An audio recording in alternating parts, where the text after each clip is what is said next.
Hello, welcome to lecture 40, I think 43. Okay, uh, probably the next lecture 44, would be the last lecture of the semester. So this is the second to the last lecture 43.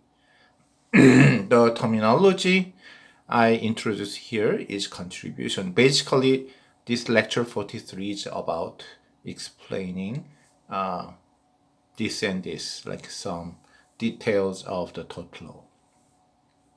The word contribution is being used only when there are more than one injurer, multiple injurer case. Okay, so Tom get injured, but who caused that injury? Bill, Jane, Jim, and things like that. Okay, so what's the point? What's the catch? There are two kind of classification. One is several liability, another is joint liability. What's the meaning of several and joint? The several liability is when there is something like Bob, Jim, and Bill, three people are injurer to Tom. You sue Bob first, Jim second, and Bill third. So you sue them separately. The three injurers, you sue them separately. We call that several liability. Joint liability is you sue them together. So in the same court, there is a Bob, Jim, and Bill, and against Tom, kind of thing. So if Tom sue these three people separately, that's a several liability. Together, the joint liability. And whether it's several or joint, in both cases, it can be with contribution or without contribution. So we can have several liability without contribution, several liability with contribution, joint liability without contribution, joint liability with contribution. What is contribution? Contribution is, for example, Bill and Bob cause harm to Tom. And the harm's damage amount to Tom is $100. And Tom sue Bill, and once again, Bill and Bob were the two injurers, let's assume. And both together, they cause harm of $100 to Tom. Tom first sued Bill, and Bill paid Tom $100. Then, from Bill's point of view, come on, I caused only 50%. So it was justified that for me to pay $50 to Tom, but Tom got injured $100. So the court says, okay, I don't care how much percentage you caused it, but Tom got injured and the damage amount is $100. And it's obvious that Bill, you caused it, at least partially, so you pay $100. With contribution, now Bill can sue Bob and ask him, come on, I have this contribution, I pay for you at the court, so you should pay me $50 because I understand the half of the $100 harm was from me, but the other half was caused by you, Bob. Something like that. So it's the one injurer pay for everything and then get the money from the other injurer, the proper amount. That is contribution. What if there's a several liability without contribution? Then that can be very profitable to the victim because victim first to sue Bill and got $100. Okay? Without contribution, Bill cannot ask anything to Bob. And then the victim, can sue Bob and got $100 too. So actually, Bob's injury was Tom was a victim, and the harm he received both from Bill and Bob together was 100. but he got $100 from Bill and $100 from Bob. With contribution, which would not be possible because Bill would sue Bob to get 50, and when Tom, the victim, sue Bill and then Bob would say, why do you sue me? I mean, you got everything from Bob, that's why I paid everything from Bill, that's why I paid Bill $50 out of 100. So I already paid for my mistake, paid for the accident. So don't ask me. So when the injurer number one, Bill, can get the money injurer number two, Bob, when he paid for everything, it's kind of automatic that the victim, Tom, cannot get the money from Bill and Bob each. But without contribution, that is allowed. So Tom, the victim, can get the total amount A, $100 here, from Bob and Bill together, so $200. So that's what this means. The victim can sue the injurer one by one and get 100% of A, the damage and the harm, from each. In this case, actually, some people might want to be a victim because there are 10 injurers. Then, in theory, you can get 10 times of the harm you received. Of course, nowadays, this contribution, without contribution, is not really common. So we allow the contribution. Then, whether it's several liability with contribution or joint liability with contribution, you have to sue them separately, one by one or together, but all the time the maximum amount you can get is the 100% of A, not anymore. Okay. So this is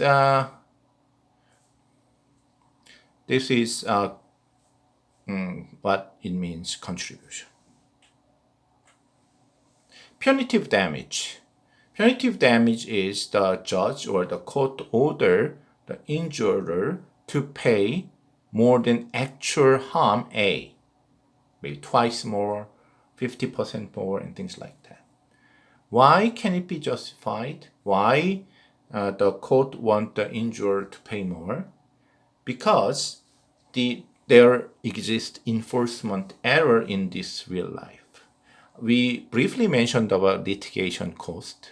And if the victim has a litigation cost, which means he hire a lawyer, that's at least $200, but reasonably he can receive $100 A, then he receive $100 and pay $200.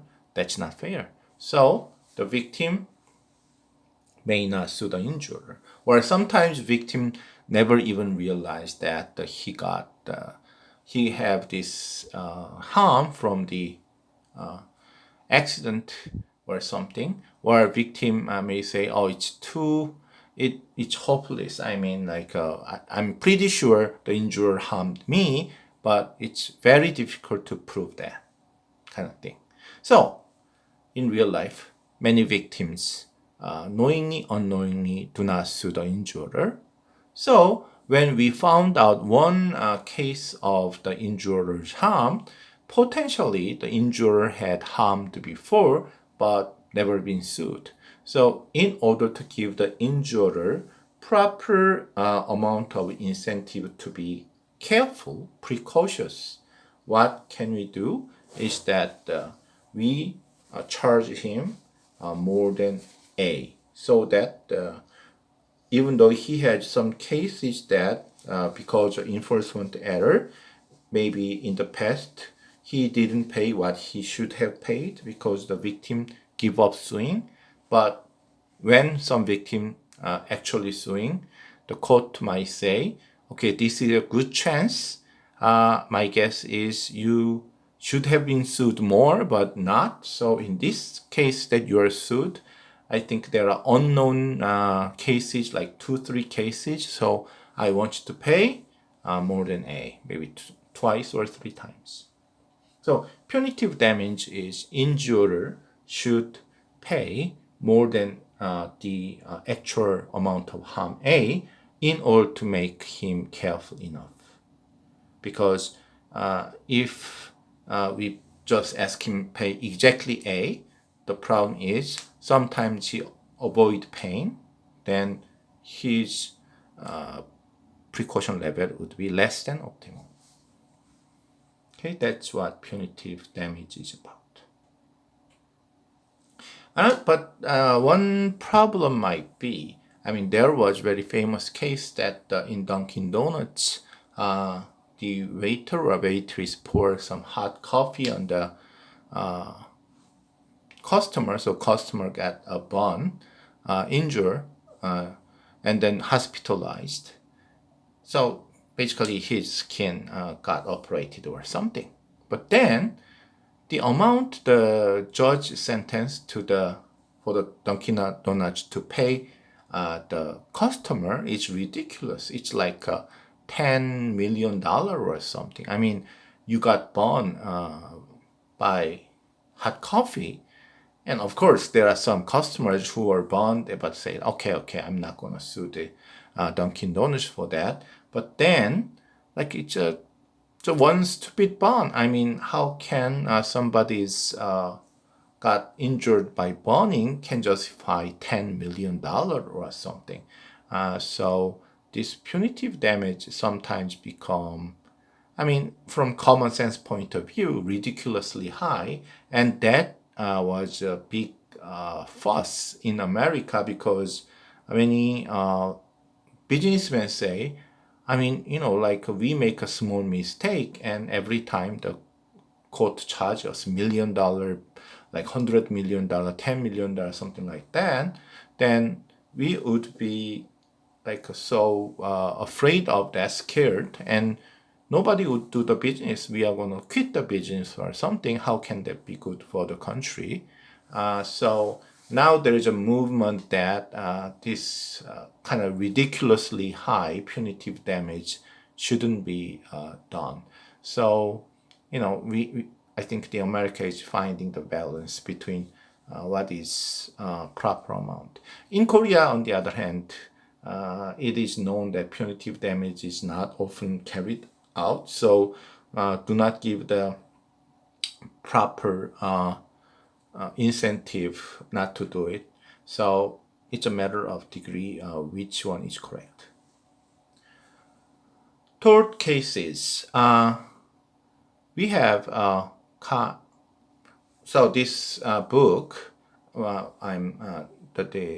Kuto and Ulen, interestingly, have this statistics on what kind of area the tort cases happen more frequently. Out of 100 tort cases in America, 60% of them are car accident.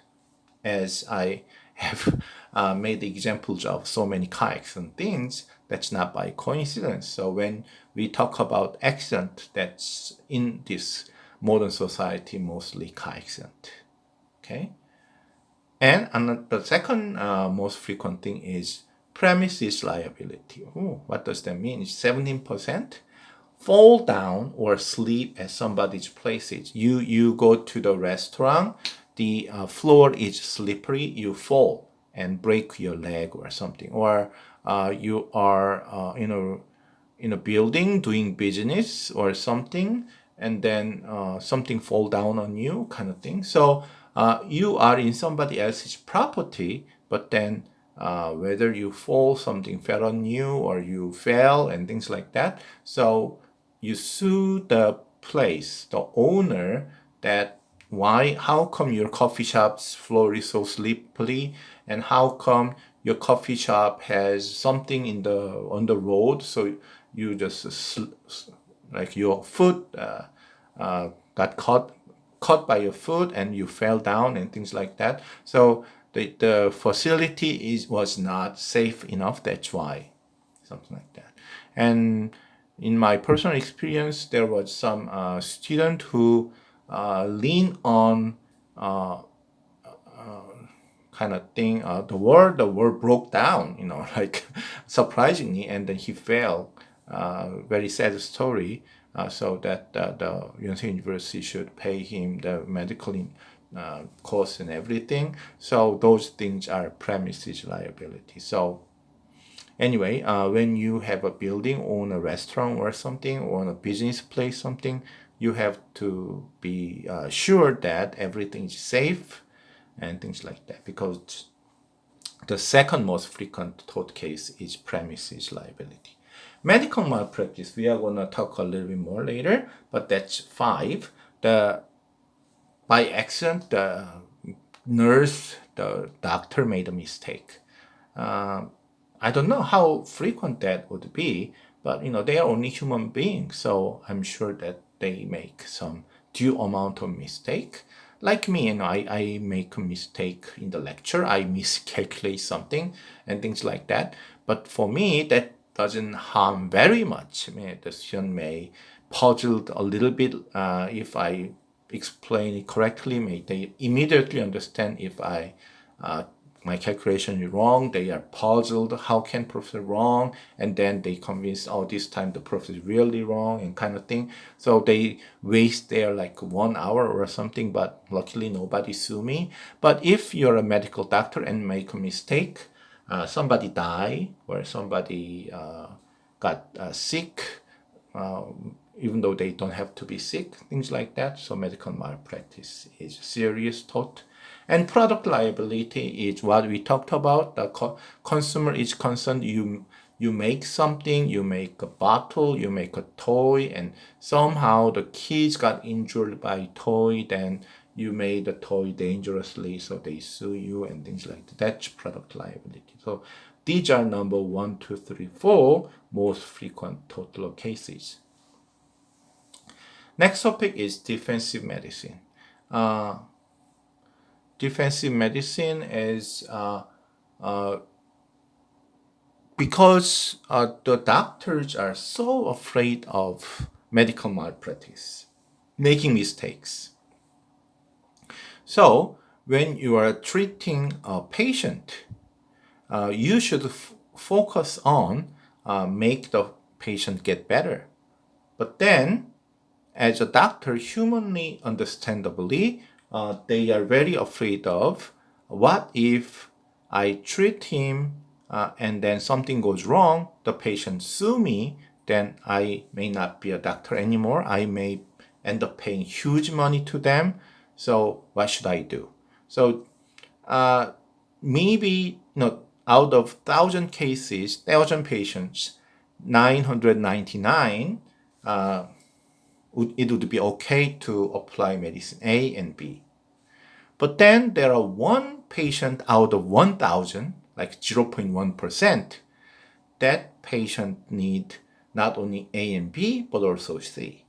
If this doctor just apply A and B, and every 1,000 patient, there's one person who doesn't get better because he or she doesn't get C, then the patient may sue the doctor. Why didn't you give me the medicine C, not only A and B, as well as A and B? So what would you do as a doctor? You give A and B and C to all 1,000 patients, even though 999 of them does not need C, because you don't want to get sued. Okay? So that's the waste of money and things like that, because 999 people paid for the medicine C, which is not necessary for them. Okay? Something like that. So the defensive medicine, and for example, after this treatment, usually after 1 week, people can go home. That is like 99.99% of patients, after 1 week, they can go home. But like there's 0.001% of patients, when they go home after 1 week, may get seriously sick. They need to be in the hospital for 3 weeks. If the medical malpractice suit is not so severe, probably you will let go the patients after 1 week. and maybe 1 out of 10,000 people get sick, then you bring him on. I'm sorry, you're the special case and things like that. However, if the malpractice suit is so big that one patient who needed to be 3 weeks instead of 1 week gets so much money from you, then you would say, what the heck? I'm not paying, the patients are paying. So even though 99.99% can go home, I make 100% stay inside the hospital for 3 weeks. Something like that. Because I don't want to be sued. Polio vaccine. Polio is almost cured nowadays, but there are two kinds of vaccines. Salk vaccine and Sabin vaccine. Salk vaccine is safe. When you got the Salk vaccine, it's using the dead virus, dead bacteria. So the Salk vaccine, when you get it, there's no side effect. But the problem is, out of 100 students in the classroom, you give 10 people the Salk vaccine, only 10 people get the immune system. So the other 90 students may get the polio.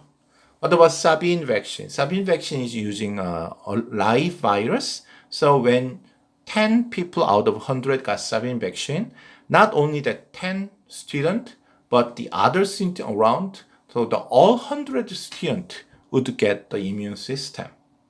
So Sabin is not only that, it's like a pandemic, epidemic disease, but the vaccine is spreading to the nearby student. So not only the student who got this shot, but also people around also get the same effect as get the vaccine. So Sabin is more effective. I mean, when you apply Sabin to like 10-20% of the student, then every youngster would get the vaccine immune system.